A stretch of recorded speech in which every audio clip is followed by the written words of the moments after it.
All right, full press. No, it's not full press coverage. I already messed it up. We literally just started Fourth String Podcast. And if you haven't joined us before, we are the epitome of everything you could imagine in a fourth string podcast. Right, Ben? Oh, yeah. Yeah. You We're won't want sitting to on the start us. bench. Not good enough to be your second string. But we'll Not sit even on the third. fourth string and ride the bench with you. All right. So, by the way, I'm like having crazy allergies. So, you're going to listen to me sneeze today. I'm just forewarning you. It's going to happen. Crazy weekend of college football, Ben. Oh, yeah. It's bad week to go on the road when you're undefeated. Yes, it is. Clemson almost got tripped up as well. Oklahoma State game was crazy. I tell you who looked real good yesterday was Ole Miss. Ole Miss did. They went up 21-0, and then the team they were playing, kept fighting. But when you give up, to be honest with you, I was actually really impressed with the way Auburn fought, clawed back into the game. Yep. I mean, literally, I thought they played well. I agree. It was a little bit too late. When you give up 21 unanswered points going into 24 seconds into the second quarter, and then you decide to, start playing football. It's kind of tough to dig out of that hole. Yeah, no, it definitely is. All right, so today, crazy weekend. We are going to give you our top 10. It's pretty much all we're going to do today. Ben, I think, is going out of town here soon. I'll probably do more later in the week as well as we get ready for the upcoming week. I mean, it's just crazy, Ben. Before we get into the top 10, it's just a little insane. Like the games that went under the radar yesterday that were great, like Kentucky and Mississippi State. Just an insane game, but nobody's really talking about it other than the crazy flop because of all the other insanity we had yesterday. Texas and Iowa State. I mean, Texas's season kind of hung in the balance. I think Iowa State's season is pretty much over at this point, right? Like they're 3-4. I don't think they're going to get to a bowl game now. They haven't won a Big 12 game yet. And that's just something I don't think was on anybody's radar at the start of the year. Yeah, how many undefeated teams lost yesterday? Was it like 5? Okay, so let's see. So we had, all right, so that's 1. All right, Syracuse 1, Ole Miss 1. They beat Auburn, by the way. Ole Miss did. I don't know if you watched. All right, Oklahoma State, that's 1. Another rain delay for Auburn, by the way. Yeah. USC is 2. Penn State is 3. Alabama would be 4. JMU also lost. JMU lost. 5. So did the Chanticleers. Yes. ODU, baby. No, ODU crushed them. And that actually, I predicted that. So if you follow my the games I predicted the other week, I do it on Twitter. I predicted ODU was going to cover and beat Coastal Carolina. If you watch Coastal Carolina, they really haven't looked good all year. They've been kind of a fake, winning close games against bad teams, and ODU went to Coastal and crushed them. Unfortunately, I think it's a little bit of a preview of what you're going to get with Liberty and BYU this upcoming weekend. I think Liberty's survived against a bunch of really crappy teams and just barely winning. And look what just happened to Coastal. This is what happens. And then the other thing that happened, Arkansas just beat BYU. They did. By 10. And that's another thing that scares me is BYU's coming off a home route where they were crushed, and Liberty's coming off a 1-point win where they're 6-1. I could see BYU beating the pants off Liberty, unfortunately. Other thing that happened yesterday, Ben, Colorado won. I know. It's what nuts. In the crap? Absolutely nuts. They stormed the field after beating a 3-3 team. Well, I think they stormed the field because they were no longer 0-5. Technically, Colorado could get to a bowl game. I mean, yeah, if they completely changed out all their personnel. They'd have to. So they have Oregon State, Arizona State, Oregon, USC, Washington, and Utah. So if they only lose one, Colorado gets to a bowl. Not going to happen. I mean, I don't know, Ben. I'd be very careful with Colorado. Be very careful with them. Okay, let's get to, before we talk more Coastal Carolina and Colorado football, let's actually get to our top 10 because these are the teams people I think care about. All We'll go 10 through 10 up to 1. So we'll go reverse order. My number 10 team, Ben, is TCU. I think it's finally time to acknowledge this is a really good football team. And I was really impressed yesterday, too. Oklahoma State really won the first half, and it was evident early. Oklahoma State's going to control the pace of this game. They're going to score a bunch of points. Like, they came to play. Oklahoma State didn't lay a dud. And TCU rallied back, ended up getting the win. I mean, I know we want to say Oklahoma State lost that game. I really watched it, thought, no, TCU just really, really played a good football game. They were focused. They didn't get rattled, hung in there, won. I was impressed. So that's my number 10 team in the country. Yep, completely agree with that. I've got TCU a little bit higher because at number 10 for me, the USC Trojans. Okay, cool. So you're keeping them. Keeping them in the top 10. Yeah. Look, they once again, another team that went on the road in a hostile environment against one of the better teams in the Pac-12, played Utah, owned the first quarter of the game, let some slip, had some injuries. I think half their defense got injured in this game, and then which wasn't great to begin with, by the way. No, that's very true. Then they lost Jordan Addison later in the game, and other guys stepped up. So, I mean, offensively, they still controlled their destiny. It was just Utah and the big balls of that head coach for going for two with a minute left that kept USC kind of on the sideline, and then they couldn't connect for a game-winning field goal. You know, Ben, I'll applaud you for keeping them in your top 10. I mean, I'm looking at the rankings right now. So if you look at the AP top 25 and where they're updated to, they have USC all the way down at 12, as does the coaches poll. I just think it's ridiculous.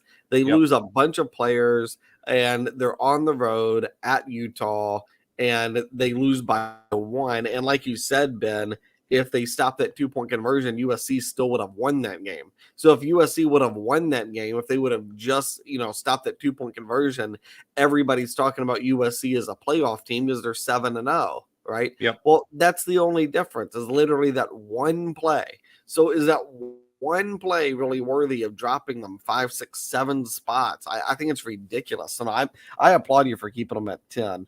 By the way, one quick note. TCU should watch out because at the start of the year, I had Baylor in my top 10. It did not last. I then had Oklahoma in my top 10. That did not last.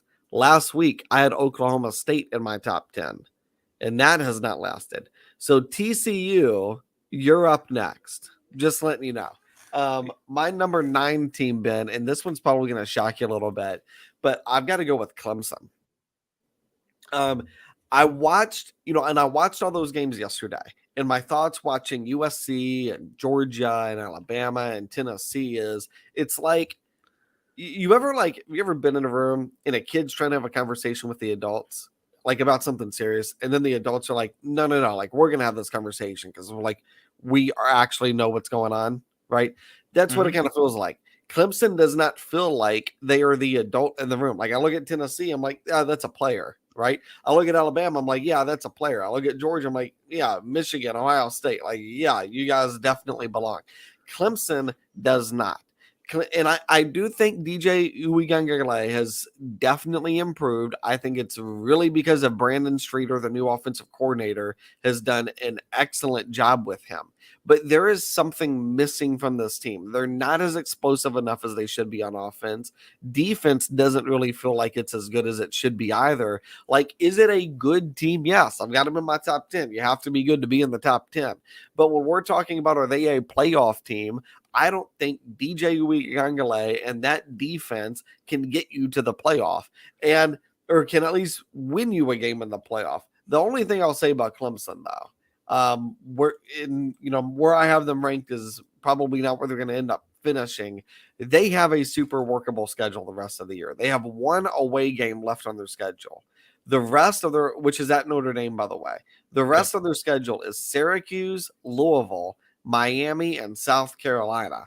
Out of those teams, 2 might make a bowl. It might only be 1. That's Clemson's remaining schedule. And then they're going to get the ACC championship game, which might be against Georgia Tech. Like, I mean, that's legit. That is legit happening. So, like, Syracuse or Clemson rather may sneak into this thing, but they do not feel like they are nearly as qualified as the rest of these teams. So you feel like that after a Clemson almost rout of Florida State on the road, they were up. What was it, 34-14 at one point, and then they just, or maybe it was 24-14. And then they But just they kind of were up coasted in the second half. 34-14. Yeah. Okay. Yeah. So 34-14 on an FSU team that just got some garbage points. I mean, I thought that was a decent performance. Every week. I didn't.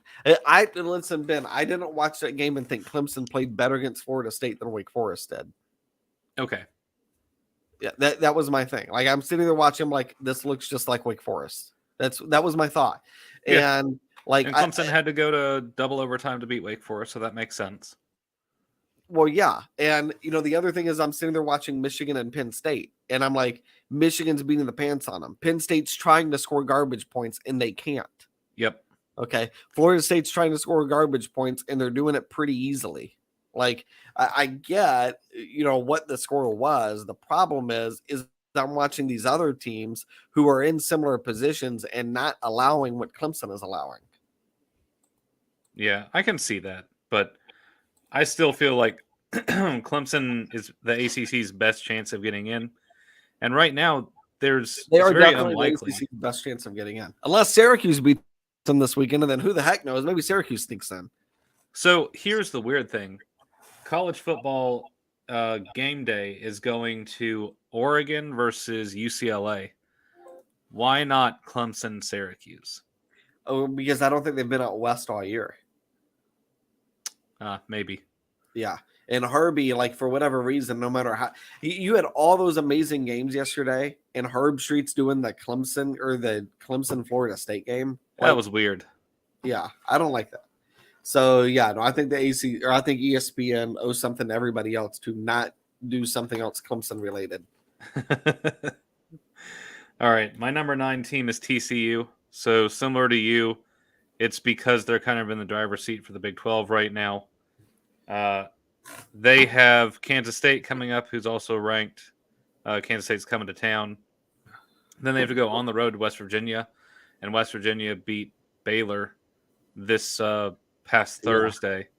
So it's not an easy trek for TCU. I'd say the big thing is when they have to go visit Texas on 11-12. TCU is not going to stay in my top 10. But right now they deserve it, so I'm putting them in there at number 9. Let me tell you something. Quentin Johnson, that guy is something else. 500 receiving yards on the year.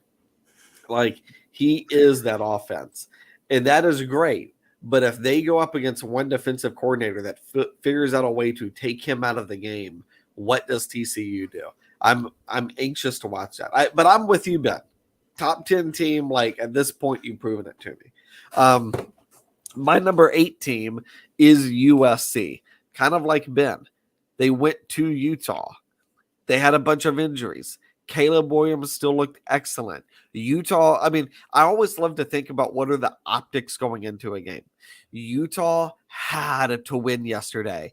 If they lose that game, they are 4-3. They are out of the Pac-12 division. And I think questions started rising, like, can we not win the big games, right? Because they lost to Oregon, they lost to Florida, they lost to UCLA. And you're sitting there going, like, okay, we're good, we've got talent, but why do we keep losing these big games? So there was a ton of pressure on Utah to win yesterday, and USC rather, had them on the ropes. Like, what Lincoln Riley has done there is amazing, but I do think you can't hide what USC's biggest weakness is. It's their defense. And at the start of the year, Ben, I said this is a 9-3, 10-2 team. Like, it's going to be a good team. They're going to shock some people, but then they're going to have games like the one they had yesterday where their defense just can't get a stop. So USC only has one way to win. And if you only have one way to win, I'd much prefer you to be able to win USC's way than to win Iowa's way. That I would prefer. So USC is deserving of being in there. But you can't hide at this point. They have a glaring weakness, and I do think that's going to keep them out of any chance of getting into the playoffs. So top 10 team for sure. But what I did see yesterday was at least enough evidence to say not a playoff team. Yeah, right now the Pac-12 needs an undefeated team to make a playoff bid. I think that's too much. I think UCLA could do it, by the way. Potentially. And that's a great segue into my number 8 team, which is UCLA. So College Game Day is going there for them against Oregon. Oregon's really the only challenge they will have until they play USC on November 19th. Every other team they play is Stanford, who somehow beat Notre Dame, a 2-win Stanford team. Yeah. So Notre Dame is going to get creamed by Clemson in that upcoming road game that they have. Arizona State, who sucks. Arizona, who also sucks.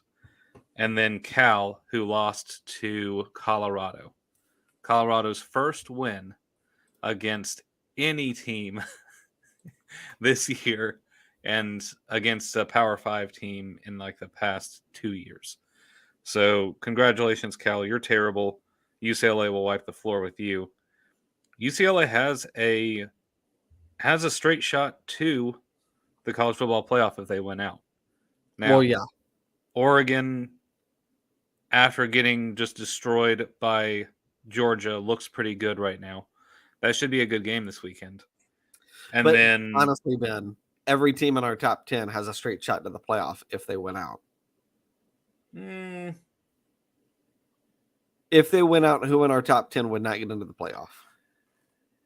Yeah, it depends, because you can't have all these teams win out. Well, no, because then there's just going to be guys on the outside looking in. No. But yeah, no. If everyone does, that's why they're in the top 10 right now, right? Because they still have a chance. But I'm saying like everybody can't do it, obviously. But I'm saying anybody could win out and they would be in if they're in our top 10. I mean the likeliness. Okay. So the likeliness of UCLA winning out is much higher than the likeliness of TCU winning out. That I would agree with 100%. There's a lot more substance to UCLA. They get over this Oregon hump. All they have to worry about is USC, and they just have to outscore them, and they're in. Yeah.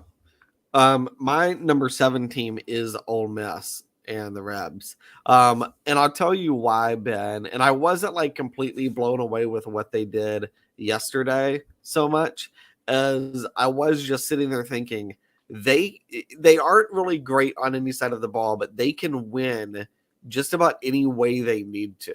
Like against Kentucky, they were locked into a defensive battle. They found a way to win that. Against Vandy actually had them down by a good bit. They came back and scored a bunch of points and won that. Auburn, they get into a back and forth shootout in the second half, and they outlasted Auburn. I mean, they're not going to do anything great, but however they need to win, they are fine letting the opposing team dictate play. And that has been one thing about Saban that I've noticed is, like, if you watch Saban's teams historically, they don't care about dictating the pace of play. You want to play high scoring, they'll play high scoring. You want to play low scoring, they'll play low scoring. They are built to beat you either way. And Ole Miss feels like a poor man's version of that.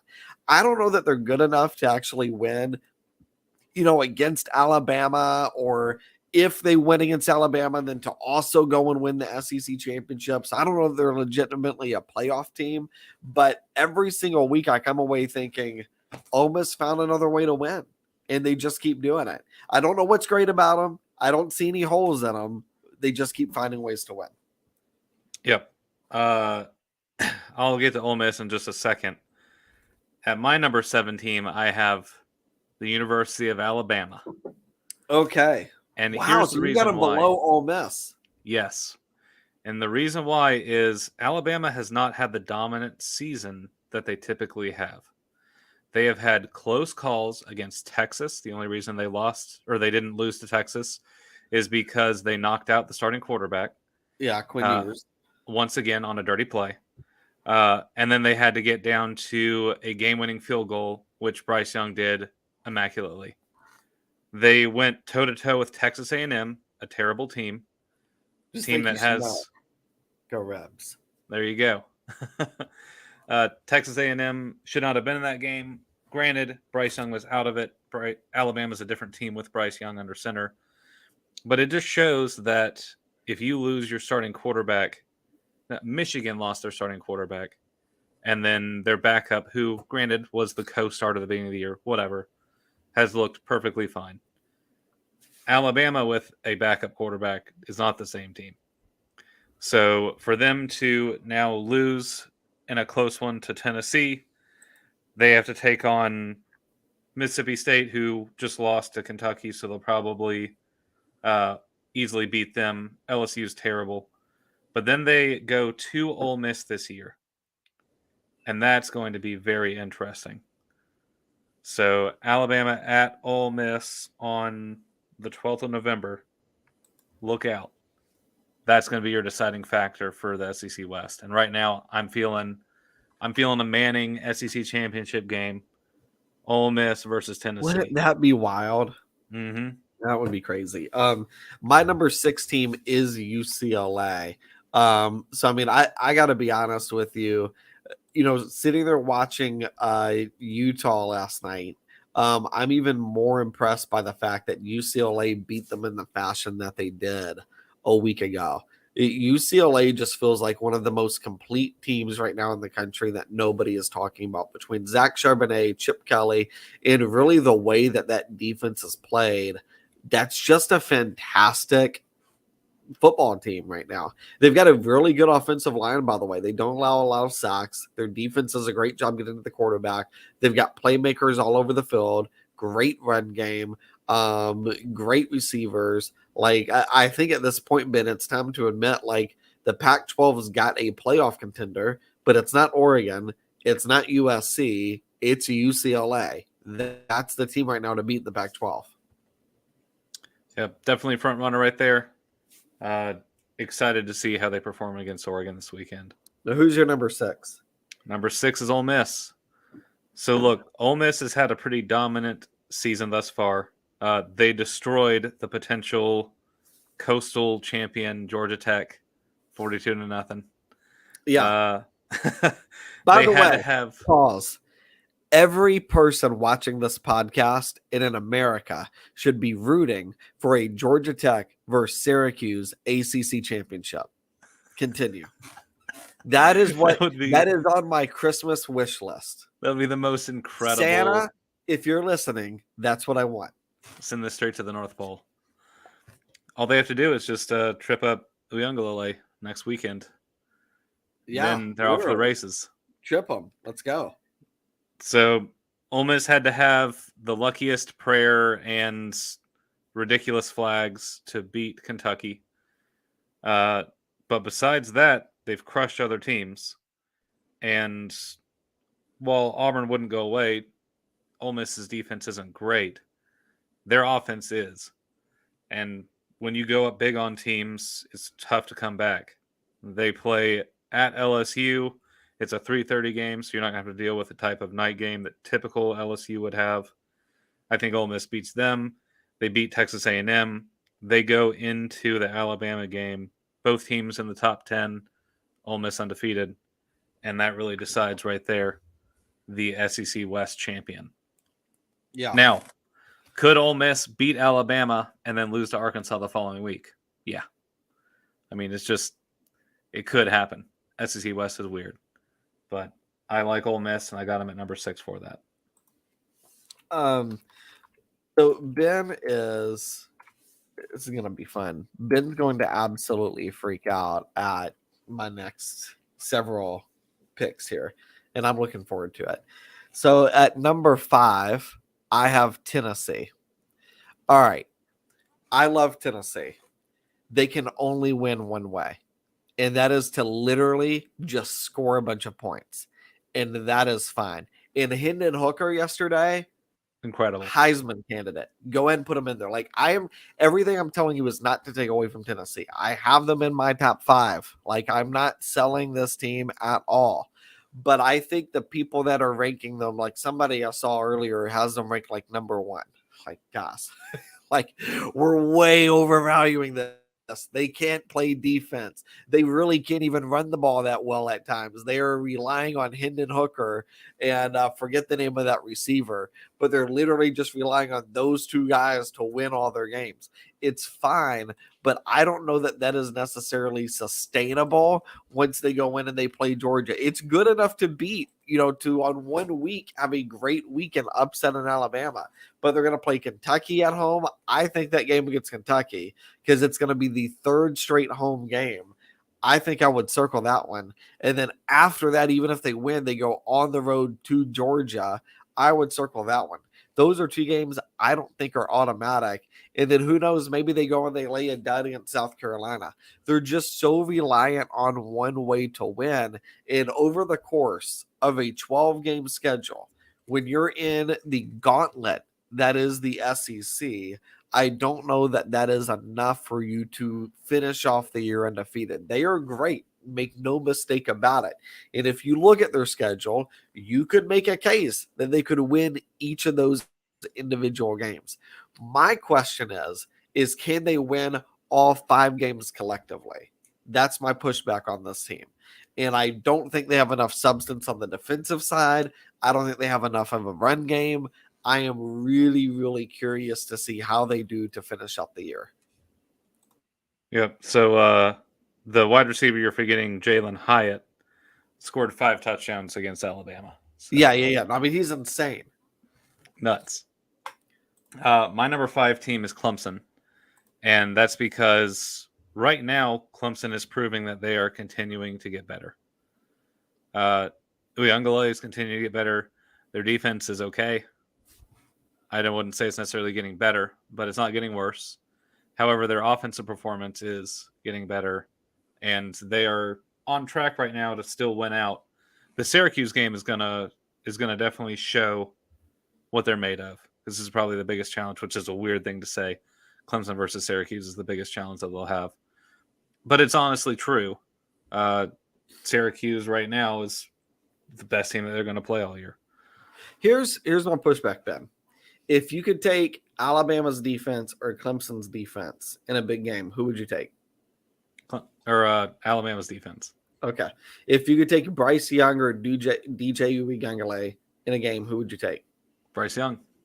Okay. If you could take Will Shipley or Jahmyr Gibbs in a game, who would you take? Jahmyr Gibbs. Right. If you could take Alabama's receiving core or Clemson's receiving core in a game, who would you take? Probably Alabama's. Better talent.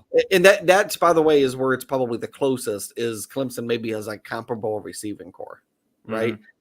Here's the thing. When you break down teams like that and you look at these different position groups, and this was my thing, is I'm sitting there looking like I don't want to take Clemson and put them in there. But when I look at Clemson's position groups and compare them to Tennessee's, Georgia's, Alabama's, Ohio State's, Michigan's, UCLA's, USC's, all of those teams, and I like those teams more of their position groups than I like Clemson's. So like a lot of people, they just want to look at the wins and the losses. But I like looking at the position groups because I think that tells you how you actually feel about a team. So like everything you just said, if like literally every major position group, you would take Alabama, why would you have Clemson ranked ahead of them? Because at the end of the year and at the end of the season, it matters wins and losses. And so you can have the best talented team but screw up, or go toe-to-toe with Texas A&M, and Tennessee and lose one of them and not make it in. So if Virginia Tech were to schedule Long John Silver's A&M 12 straight weeks and beat them every single week, would you be impressed? Well, they're undefeated. Virginia Tech is hard. They would be undefeated. They'd be worthy of a bid. And whoever they played, would get crushed. No, stop it. They would get crushed. Ah, okay. That's why you have different not divisions. What are these things? Conferences. Yeah. Look, if you put up an SEC team versus a Pac-12 team almost every week, you're going to probably have the SEC team win. The one thing I will say is I think we need to put everything in context. Like, I'm not saying that wins and losses don't matter at all. it's evident at this point, once you have 2 losses, you can't get into the playoff. Now, when this thing gets expanded to, what is it going to go to? 12 teams? Yep. Okay. So at that point, there'll be a couple 2-loss teams that can end. But then it's going to be, you can't lose 3 games to get into this thing, right? So, like, and you could be a 10-2 team and probably be like the 3rd or 4th best team in the country. We've seen that. But once you've got that second loss, I can't put you in, right? So that's where I look at the wins and losses. But like if I'm looking at undefeated and 1-loss teams together, like I'm willing to give a 1-loss team a pass. And I'm willing to also look at an undefeated team and say, look, that's not getting it done. But to each their own. Ben's got Clemson at 5. My number 4 team, Alabama. Now I know anybody that looks at this is going to go, oh, but CJ, Alabama just lost to Tennessee. How could you possibly rank Tennessee above Alabama? All right, look. Is home field advantage still a thing in college football? It definitely is, to as of what yesterday. Effect does home field advantage have on a game? A lot. I would say it has at least a 5 to 6 point effect on a game. What was the score yesterday? Well, I think an average would maybe be 3. But if you take a 110,000 seat stadium where they're breaking decibel records on consistent plays, that's a little bit different. That's a 5 to 6 point effect, in my opinion. Okay. Alabama lost by 3 on a knuckleball field goal. Okay. On the road, by the way, in a game where Bryce Young, it was questionable as to whether or not he would play, and he looked like an absolute wizard all game long. Like, I don't disagree with some of the concerns Ben has had about Alabama. Like, yeah, they struggled against Texas. They struggled against Texas A&M. They lost yesterday. Like, I'm not disputing any of that. But I also look at Alabama and I'm like, they can win so many different ways, and they have so many position groups that I think are first or second in the country. So I'm not laying off of this team yet, especially if they figure things out, win out the rest of the year, they're fine. And I hope we get an Alabama-Tennessee rematch in the SEC championship, because I think Alabama, after all the mental mistakes in that game yesterday, I don't think those would happen in a rematch. I don't think Nick Saban would let them happen in a rematch. 17 penalties for And that wasn't even the 130 worst yards. part. The special teams were a disaster yesterday too. Like the punt return where he tried to pick it up. Like, and I mean, even Saban was like, "What in the heck are we doing?" Anyways. All of that said, you had 17 penalties. Special teams were a disaster. You had turnovers. They lost by 3. That's it. That does not tell me that Tennessee is definitively the better team. That just tells me Tennessee had more points on the scoreboard yesterday. That doesn't mean they're the better team yet. So I love Tennessee. I love Alabama a little bit more. I have them at 4. Okay. At 4, I have Tennessee. And that's because right now, the way that you look at Tennessee over the past 10 years, completely irrelevant. You look at what they've done over the past 2 years under new leadership, bring in Hendon Hooker, became a team worthy of beating their arch rival, which you could say Vanderbilt's that, but I disagree. That's their in-state rival. Their arch rival is the 3rd Saturday in October, the Alabama matchup, and they have not beaten them in 16 years. So finally, after 15 losses in a row, they get a win. Yeah. I think that is deserving of reward. And then, look, it doesn't get any easier for Tennessee because they have a tough schedule coming up. They do have to play Georgia here in a few weeks. Let me see. Yeah, November 5th. So they've got UT Martin this weekend. Good luck against that'll be easy. Skyhawks. Kentucky on October 29th. That will not be easy. That's a tough game. At Georgia. And I got to be honest with you, at South Carolina on November 19th, I mean, Tennessee should definitely win, but I don't think that's a gimme either. I wouldn't say any road game in the SEC is a gimme. No. The biggest challenge that Tennessee will have is probably both teams being undefeated. Tennessee versus Georgia at Georgia. Expect that to be the most hostile environment they go into.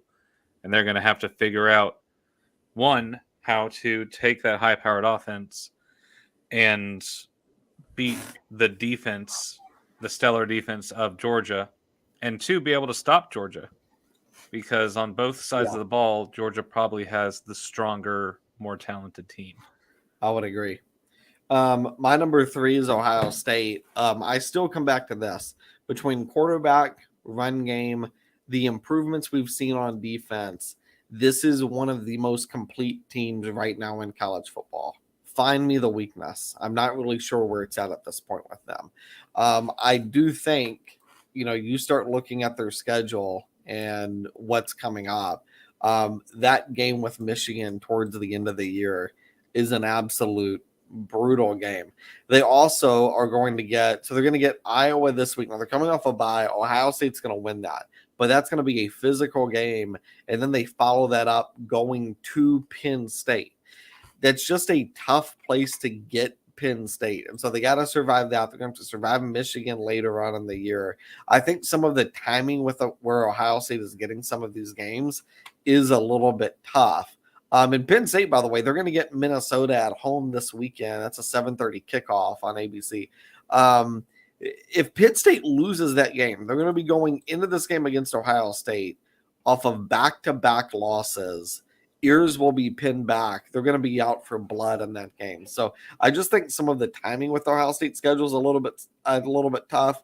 But there's no disputing at this point they are worthy of being in the playoff contention. They feel like a championship contender. Agree with that. Coming to Ohio State in just a second.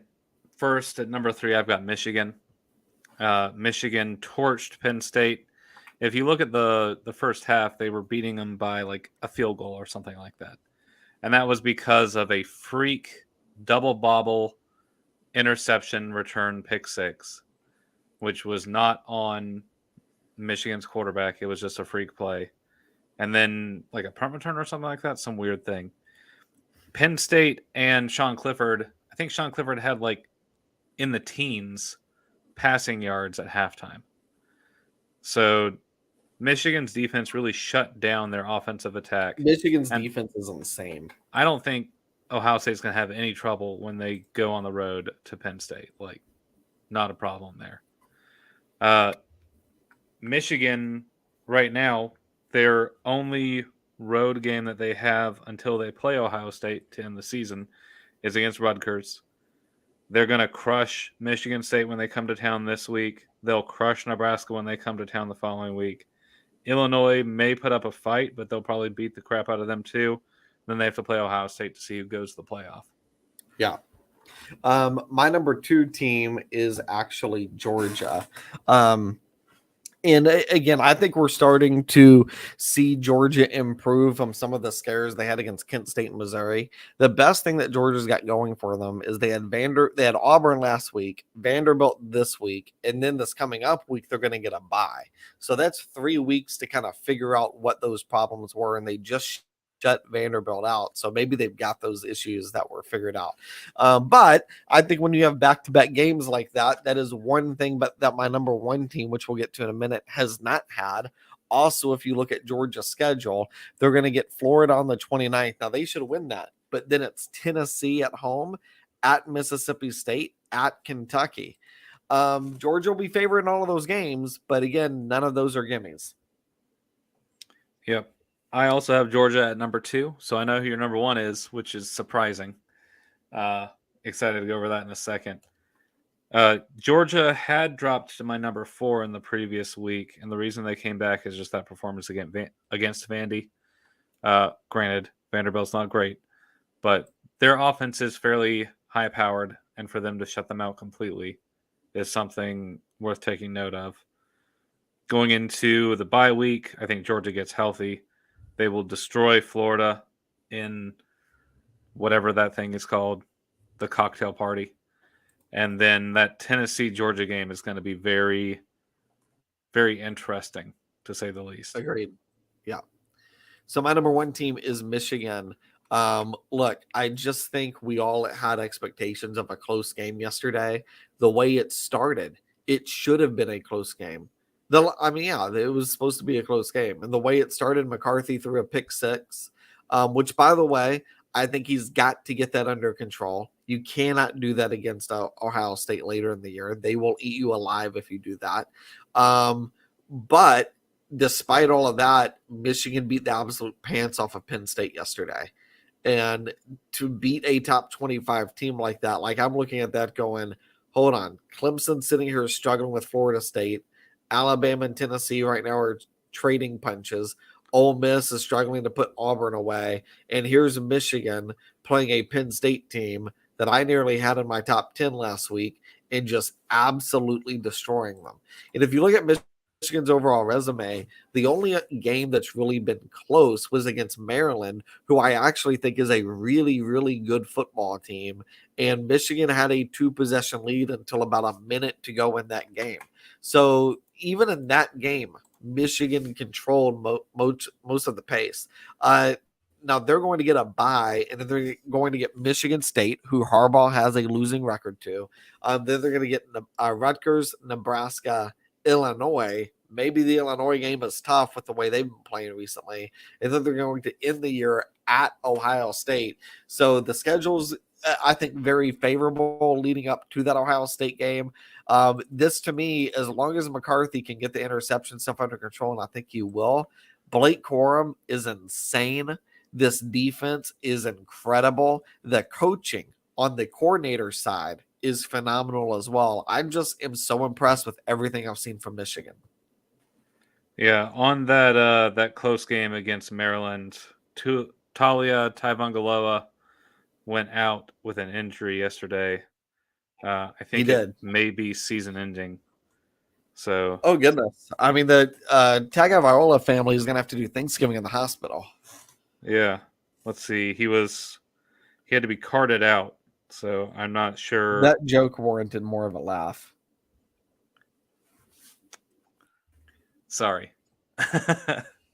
To and Talia, both having their struggles in their respective football teams. Yes. Is Tua back?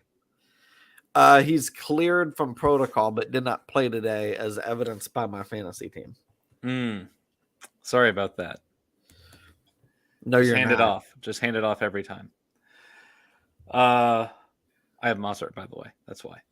My number one team is Ohio State. And granted, they had a bye week this week, so they didn't play anybody. But I had them at number one the past 2 weeks, and I can't drop them for the fact that they're getting healthy. They have Iowa coming in. They play Iowa this coming week. 28-point favorite. They'll destroy Iowa. They have Penn State coming in. Or no, they're going to Penn State. Maybe the second whiteout game of the year. I don't know. But Ohio State will destroy Penn State. Penn State is a pretender. I watched Penn State play, and if Auburn wasn't so bad, then that should have been a win. Ohio State will destroy Northwestern when they go to town there. They will have Indiana come in and destroy them. They'll go play Maryland, who probably won't have Taivangaloa anymore. So, yeah, slaughterhouse. And then they have Michigan coming into whatever their horseshoe stadium is. The trajectory of the Big Ten rests on Ohio State and Michigan. And right now, Ohio State's in the driver's seat. And that game in the last matchup of the year, where they're going to want revenge against Michigan, they have the home field advantage. They should be able to get that win and make it to the playoff. Yeah, that's going to be a great game. I know this is a really unpopular opinion. I wish Michigan and Ohio State every year was at a neutral field like Texas and Oklahoma. I know nobody else wants that, whatever. But I think, especially if the Big Ten is going to continue to be set up to where Michigan and Ohio State's essentially deciding who wins the conference, but they're not going to be in the same, or they're going to be in the same division, that needs to be a neutral site game. And I'm not just saying that. I mean, I am just saying that because I have Michigan ranked number one, but still. All right. On that note, thank you all for joining us. There's your top 10. We appreciate it. Any closing thoughts, Ben? Hey, this next week is Auburn's bye week, so it'll be my bye week as well. That's why we took a trip. There you go. Hold down the fort. but I'll be back. Yeah. So Ben is off this coming up week. Let's see. Next week I'll be on. Yeah, I don't think I'm really missing any weeks here. I think I should be good. All right, guys. BYU 7-point favorite against Liberty this weekend. So there you go. Don't disagree. Go Flames. Hopefully Charlie Brewer is back as Jonathan Bennett ain't a college quarterback, guys. Get him out of there. It's awful. All right, guys. Had to throw that in there. Y'all have a good week.